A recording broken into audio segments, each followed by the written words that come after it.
Hey everyone, Rob B here with Rob D. You're listening to part 2 of a 4-part series to set you up for the best 2024 ever when it comes to property investment. And a lot of what we're teaching will help you elsewhere in your life as well. Today, we are going to help you set brilliant goals. Welcome back to this very special mini-series where we are dedicating ourselves to the task of making sure that your 2024 is awesome. If you haven't listened to part 1 yet, that was all about figuring out where you are now. You'll find that in your podcast feed, so you can go back and listen. But today, as Rob said, we're talking about goals. And this is probably just about the most important topic there is. Because over the last 10 years that we've been involved in property full time, we've seen investors achieve incredible things, absolutely amazing, way beyond what we've done personally.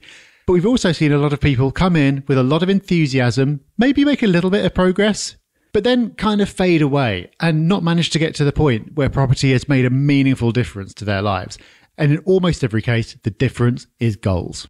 It is. I personally started taking goal setting seriously back in 2008. I managed to dig out some of my old goals books from back then. And it's interesting to read back and see what I wanted to achieve back then and how I actually got on. And that's step 1. Is you have to write this down and do it properly. You can't just have some random goal in your head like I want to be rich or I want to retire early.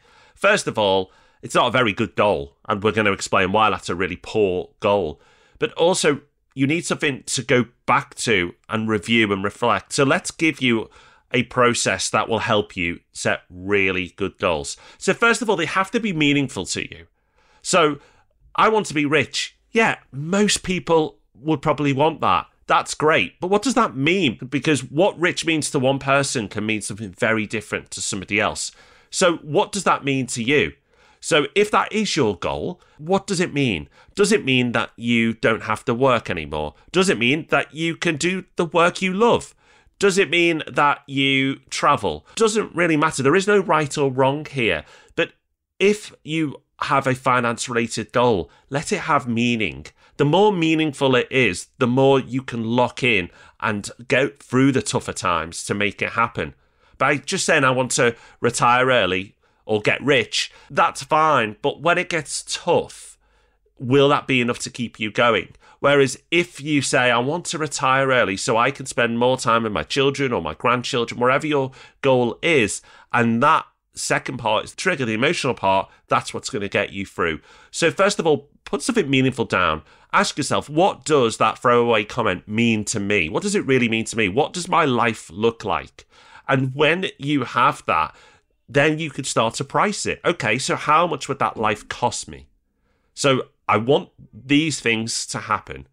To have these things, it's going to cost X. And that might be a lump sum or a recurring amount coming in. It doesn't really matter, but have that number. Once you have that number, you have a start because you've got something meaningful and you've got a number to work towards. And that is a good starting place, but that's not enough. So how do you know if a goal is a good goal? Well, there's a framework that you can test it against. You might have heard of it. It's called SMART. We've been talking about this for literally 10 years, but it's every bit as relevant today because it provides a test to see if your goal stands up. So the S stands for specific, and this is where I want to be rich would fail. What exactly do you want to do? And this doesn't have to be what you want to do in property because there are different ways of getting there, but what do you want for your life? This is harder than it seems. Actually knowing what you want with a degree of specificity is not straightforward for most people. So give yourself the time to really work this out because it really is what everything else hinges on. The M is for measurable. So how will you know if you've set the goal? Again, this is where I want to be rich fails because how will you know when you're rich? In reality, every time you get more, your definition of rich will move further away. So instead, you can put a monetary target against it. It doesn't have to be monetary. There are other ways you can measure what you want to achieve, but money is the most common. So that might be a certain amount that you want to generate in profit per month, or it could be a certain amount of equity or a certain asset base that you want to have in time. Either way, if it's measurable, then it should be pass-fail. You get there and you've either done it or you haven't. That's the aim. Next, you need to make sure it's A, achievable. So are you able to do this? Do you have the right skill sets and resources? So if you want to refurb Victoria properties in Carlisle, but you have no practical skills and you live in Bournemouth and you're time poor, that's probably not a great match of strategies. So understand your situation. And yes, it's not just your financial situation. So do you have the skills or the network to do the strategy that you have in mind? Do you have the right starting pot or the right time frame in place to achieve those goals? I've had many people sit in front of me over the years, and it's many, many years, who've been very good at doing this. But a surprisingly high number are not good at this. People will come to me and say, I've got £40,000 and I want to retire in 4 years. Now, unless the amount you retire on is very, very small, it's not going to happen. And you just need to be realistic. Property is not a get-rich-quick scheme. It's just not. If you need to understand what is and isn't possible, speak to other property investors who've been there and done it. Speak to the team at Property Hub Invest. You don't have to work with them, but at least inquire what is and isn't possible with them. If you're interested, go to propertyhub.net/invest. But make sure you get a goal that is possible. Stretching, absolutely. You want something that will stretch you and push you, but achievable. Property Hub Invest is our business that sits behind the podcast, and it's not for everyone. But if you're short of time and you want someone to help you build your portfolio using the same strategy that we talk about on this podcast, then it could just be for you. And it's how I've acquired all my properties for years now. The great news is you can find out if it's right for you by sitting down for a completely free one-on-one strategy meeting with a member of our team. So at the very least, you'll go away with way more knowledge and it will have cost you nothing at all. You can find out more and book that in by going to propertyhub.net/invest. Next, you need to make sure it's relevant. Do those goals align with the people you're going to do this with? So if you're flying solo, then great. But if you have a significant other in your life and this is going to really impact them, then do your goals align? Do you have the right goals? Is it relevant? Are you hoping to save for a deposit this year in 2024, but they're hoping for that big blowout holiday? Doesn't mean that's wrong, but you've got to find some alignment there. And will buying a buy-to-let property actually get you closer to where you want to get to? You've got to make sure. So going back for your goals, saying, okay, if I do this, is it the relevant? Is it the right thing? Is it going to get me closer to where I need to get to? And the final step, which is tea time, putting a deadline on this is super important. Yes, and this really ties in with achievable, because anything's achievable given an infinite amount of time. But realistically, you're going to have a deadline. You need some kind of deadline, otherwise nothing ever gets done. It's like your homework. You always did it the night before. Well, maybe that was just me. But putting a time against it and making sure that that time is suitable for what you want to achieve is super important.